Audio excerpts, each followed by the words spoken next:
পরিচয় দেওয়ার টাইম নাই, আমরা মেইন কথা শুরু করি। কথা হচ্ছে এটা পেয়ারা খাওয়ার কিছু নাই। আর ভাই লোক 2700 মেগাপিক্সেল ক্যামেরা, 1 বছর যাবত এই ফোনটা ইউজ করছি। এটার ইউজার এক্সপিরিয়েন্স এখন আমি আপনাদের সামনে বলবো। হেই ভাই লোক, আমরা তো 700 ব্র্যান্ড নতুন নতুন চমক স্মার্টফোন রিভিউ করে থাকি, রাইট? বাট আমি চাচ্ছি এর বাইরেও কিছু ডিফারেন্স ভিডিও তৈরি করতে, ভিন্নভাবে অন্যভাবে ভিডিও মেক করতে। মূলত সেই সুবাদে আজকের এই এপিসোড ভাই লোক। তো লাইক একটি স্মার্টফোন 5 মাস 6 মাস বা 1 বছর ইউজ করাতে কী ধরনের বিহেভ করে আমাদের সাথে, তো ভাই লোক সেইটা বলার ট্রাই করবো আজকে এই ভিডিওতে। বাট আমি কিন্তু বলবো না ভাই লোক। অলরাইট, ভেরি গুড ভাই লোক। এই মুহূর্তে জায়গা দেখতে পাচ্ছেন, সে কিন্তু অলরেডি 700 একজন গুরুত্বপূর্ণ ভিআইপি মেম্বার, যার কথা বললেই নয়। ভাইয়া যদি আপনার পরিচয়টা দিয়ে শুরু করতেন প্লিজ ভাইয়া। আমার নাম আলজু ভাইয়ের। তো আমি তাহলে এখানে কেন ভাই লোক? তাহলে আমি ক্যামেরার পিছনে চলে যাই, কি কর? বাট ভাই লোক, মালটা কোথায়? এই যে পকেটে রয়েছে। অল রাইট, আমার কাছে রয়েছে রেডমির একটি smartphone, Redmi note 13 pro plus. ভাই লোক, এই স্মার্টফোনটি কিন্তু আমরা 1 বছর ইউজ করলাম, তাই না ব্রো? 1 বছরই তো? হ্যাঁ, 1 বছর ইউজ করলাম। এই যে দীর্ঘ ইউজার এক্সপিরিয়েন্স তো অবশ্যই আপনাদের মধ্যে শেয়ার করব, তার সাথে ইউজার ইন্টারফেস সব কিছু বলার ট্রাই করবো ভাই লোক। তবে আমি না, বলবে কে? মেইন কথা শুরু করি। কথা হচ্ছে এই স্মার্টফোনটা নিয়ে কথা বলার জন্য আসছিলাম। 1 বছর যাবত এই ফোনটা ইউজ করছি। এটার ইউজার এক্সপিরিয়েন্স এখন আমি আপনাদের সামনে বলবো। তো মোট কথা হচ্ছে ওভারঅল আমাকে ফোনটা বেশ ভালোই লাগে। এটা ডিজাইন নিয়ে বলতে গেলে ডিজাইনও অনেক সুন্দর রেডমির ফোন হিসাবে। তো এর মেইন রিজন হচ্ছে আপনার নোট 13 প্রো প্লাস গ্রুপগুলোতে যেগুলাতে বলে যে ব্যাটারি ব্যাকআপ নিয়ে প্যারা খায়। এখন বর্তমান সময়ে সবাই ওয়াইফাই ইউজ করে, তবে এই ওয়াইফাই ইউজ করলে ব্যাটারি হিসেবে প্যারা খাওয়ার কোনো টাইম নেই। একবার চার্জ দিলে সারাদিন ইউজ করা যায় ওয়াইফাই। আর যারা ডাটা ইউজ করে তাদের ক্ষেত্রে একটু প্রবলেম হইতে পারে। আর সাথে 120 ওয়াটের চার্জার আছে, সেক্ষেত্রে তো প্রবলেম হওয়ার কথা না। 20 মিনিট 25 মিনিট চার্জ দিলে ফুল চার্জ হয়ে যায়। এতে প্যারা খাওয়ার কিছু নাই। আর ভাই লোক 7200 megapixel camera. Alright, very good ভাইয়া। আরেকটা ব্যাপার যে দেখলাম 200 মেগাপিক্সেল নাকি ক্যামেরা, যদি আপনি একটু ক্যামেরা সম্পর্কে যদি একটু বলতেন। ক্যামেরা ওভারঅল অনেক ভালো আছে, মোটামুটি বাজেট ফ্রেন্ডলি ফোন হিসাবে ক্যামেরা অনেক ভালো আছে। 4K 30 fps এর ভিডিও পাবেন এখানে, আবার 1080 60 fps এর ভিডিও পাবেন। ভিডিও কোয়ালিটি মোটামুটি ইউজ করার মতো, যারা ব্লগ করেন তাদের ক্ষেত্রে চলে। পারফরমেন্স বলতে গেলে এখানে প্রসেসর হিসেবে আছে মিডিয়াটেক ডাইমেনসিটি 7200 আলট্রা। ভালোই, মোটামুটি গেমিং টেমিং করি, চলে, আলহামদুলিল্লাহ ভালো আছে ফোনটা। তো ভাই ব্রো যেমনটা বললো শুরুতে যে এই স্মার্টফোনের পারফরমেন্স একদম দুর্দান্ত ছিল। হ্যাঁ, দুর্দান্ত হওয়ারই কথা, কারণ ভাই লোক এখানে রয়েছে মিডিয়াটেকের ডায়মেনসিটি 7200 মতো শক্তিশালী প্রসেসর ও আল্ট্রা রয়েছে এখানে।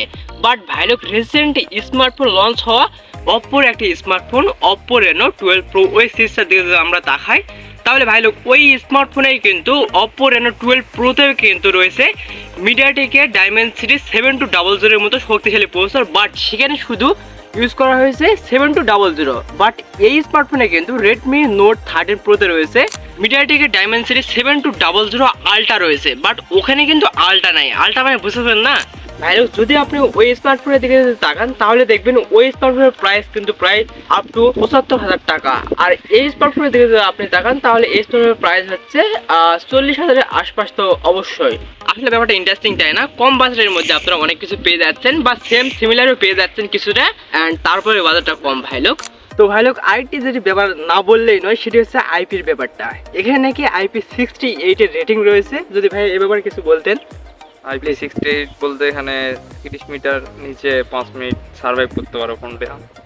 ট্রাই করছিলাম, তো মোটামুটি ভালো কাজ করে, পানি টানি ঢোকে না। তবে সমুদ্রে এগুলা ফোন নিয়ে নানাময় ভালো, লবণাক্ত পানিতে হালকা পাতলা পানিতে ডুবাইলে কিছু হয় না। তবে ভাই লোক, এছাড়াও ইন্টারেস্টিং ব্যাপার থাকলে পারো, অবশ্যই প্যারাদায়ক ব্যাপার থেকে যাচ্ছে, সেটি হচ্ছে ভিগান লেদার। ভাই লোক, ওই যে একটা টেক্সচার দিয়ে রাখছে ভিগান লেদার। তো ভাই লোক, আমার কাছে না এই ব্যাপারটি একদম খারাপ লাগছে, কারণ যখন না একটু ব্যাক পার্ট ইউজ করতেছেন না, সেক্ষেত্রে কিন্তু বিভিন্ন ধরনের স্ক্র্যাচ বা ক্র্যাক পড়ে যাচ্ছে, বা বিভিন্ন ধরনের স্পট পড়ে যাচ্ছে ভিগান লেদারে আর কি। বুঝতে পারছেন? ভিগান লেদার তার কারণে কিন্তু অনেকটা দাগ পড়ে যাচ্ছে খুব সহজেই। অবশ্যই রিকোয়েস্ট থাকবে, যদি আপনি এই স্মার্টফোনটি ইউজ করে থাকেন বা এই স্মার্টফোন আপনি পারচেস করে থাকেন, তাহলে অবশ্যই মানে ভিগান লেদারটি অবশ্যই উঠে ফেলার ট্রাই করবেন। আর তা না হলে অবশ্যই ব্যাক পার্ট ইউজ করার ট্রাই করবেন। হ্যাঁ, এই তো ভাই লোক, শুরুতে যেমনটা বললাম, এখানে রয়েছে 200 মেগাপিক্সেলের ক্যামেরা। তো আমরা দেখতে পাচ্ছি এই সময় রাইট নাও কিন্তু স্যামসাং গ্যালাক্সি S24, 25 ওই স্মার্টফোনগুলোর সাথে কিন্তু টক করে দিতে সক্ষম ভাই লোক। তবে কারণ আমাদের এখানে কাছে এখন S24 আলট্রাও আছে বর্তমানে, তো ক্যামেরা ট্রাই করছি, ওটার সাথে কোলাবরেশন করছি, তো মোটামুটি ওভারঅল তাল দিতে পারে হ্যাঁ ওটার সাথে। তো আমরাও একটু ট্রাই করব সেই মানে স্মার্টফোন স্যামসাং গ্যালাক্সি S24। তো সেই স্মার্টফোনের সাথে এই স্মার্টফোনের কম্পেয়ার তো অবশ্যই করব। অবশ্যই 7 সেকেন্ডে এ ধরনের ইন্টারেস্টিং ব্যাপার আসতে চলেছে ভাই লোক। আমরা শীঘ্রই হয়তো বা 2-1 মধ্যে এ ধরনের একটা ভিডিও দিতে চলেব, অ্যান্ড সেই স্মার্টফোন তার সাথে এই স্মার্টফোন দুটাই কম্পেয়ার হবে। তো ভিডিওটি অবশ্যই আপনারা এনজয় করবেন, সেজন্য কি করতে হচ্ছে, অবশ্যই চ্যানেলটিকে সাবস্ক্রাইব করতে হচ্ছে কি ভাই লোক। তো ভাই লোক একটা স্মার্টফোন অবশ্যই ভালো খারাপ দুইটাই থাকবে, তো দুইটাই বলার ট্রাই করলাম। প্রো যেমনটা বললো যে হালকা একটু ল্যাগ বা ওই ধরনের ব্যাপার সবাই দেখা যাচ্ছে, যদিও কিন্তু প্রো অবশ্যই মানে 7 সেকেন্ডে স্মার্টফোনটি ইউজ করলো না, অনেকদিন যাবত ইউজ করলো, প্রায় 1 বছর যাবত, অ্যান্ড ইউজ করাতে ডে বাই ডে ইউজ করাতে সেরকম প্রবলেম প্যারা খেতে বা পেন নিতে হয়নি, অ্যান্ড আহামরি বড় ধরনের হ্যাং ল্যাগ দেখা যায়নি। অ্যান্ড সেক্ষেত্রে হয়তো বা একটু ল্যাগ বা স্লো হালকা দেখা গিয়েছে অ্যাপ ওপেন ক্লোজ থেকে শুরু করে, বা ইউআই একটু প্রবলেম দেখা গিয়েছে। ইউআই ঠিকঠাক রয়েছে, এখানে আমার কোনো প্যারা নেই বা প্রবলেম নেই এখানে।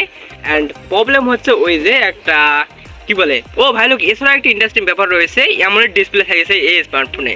তো ভাই লোক অ্যামোলেড ডিসপ্লে থাকায় স্মার্টফোনের সৌন্দর্যটা আরও একটু বাড়াই দিয়েছে আর কি, এখানে ইন্টারেস্টিং ব্যাপার রয়েছে। বা এছাড়াও খারাপের ব্যাপার সবাই যদি আমি এখানে বলি তাহলে কিন্তু ভাই লোক পারফরমেন্স সেকশনে একটু গ্রোপ বা একটু ক্র্যাক করতেছে, ল্যাগ হালকা দেখা যাচ্ছে, আহামরি তেমন কিছু হ্যাং বা ল্যাগ দেখা যায়নি, বাট একটু করে ইউআই এর সমস্যা দেখা যাচ্ছে। আহামরি হাই লেভেলের বা হাই কনফিগারেশনের ল্যাগ আমরা কখনোই দেখতে পাইনি, হ্যাঁ হালকা পাতলা একটু দেখতে পেয়েছি আর কি। তো ভালো সুন্দর এই প্লেসটা দেখতে পাচ্ছেন। তো এখান থেকে আপাতত আমরা বিদায় নিচ্ছি, অবশ্যই নেক্সট টাইম আমরা এখানে আবার আসবো কি ভাই লোক, আসবো না? আসবো কি ভাই লোক আসবো না? হ্যাঁ অবশ্যই আসবো। স্যামসাং গ্যালাক্সি S24 অবশ্যই কিন্তু আমাদের হাতে রয়েছে ওই স্মার্টফোনটি। তো ওই স্মার্টফোনটি আর এই যে এই স্মার্টফোনটি দুটাই আমরা কিন্তু কম্পেয়ার ভিডিও তৈরি করব, অ্যান্ড ক্যামেরা বলুন বা পারফরমেন্স বলুন সব কিন্তু আমরা একটা ভিডিও তৈরি করার ট্রাই করব। S24 এর ভিডিও দেখতে চ্যানেলটি সাবস্ক্রাইব করুন এবং নেক্সট ভিডিও পাওয়ার জন্য ওয়েট করুন। আমার বড় ভাইয়ের ইউটিউব চ্যানেলে আপনারা সবাই সাবস্ক্রাইব করুন। হ্যাঁ ভাই লোক অবশ্যই, তাহলে ভালো থাকুন, দেখা হচ্ছে স্যামসাং গ্যালাক্সি S24 আলট্রাতে। বাই লোক।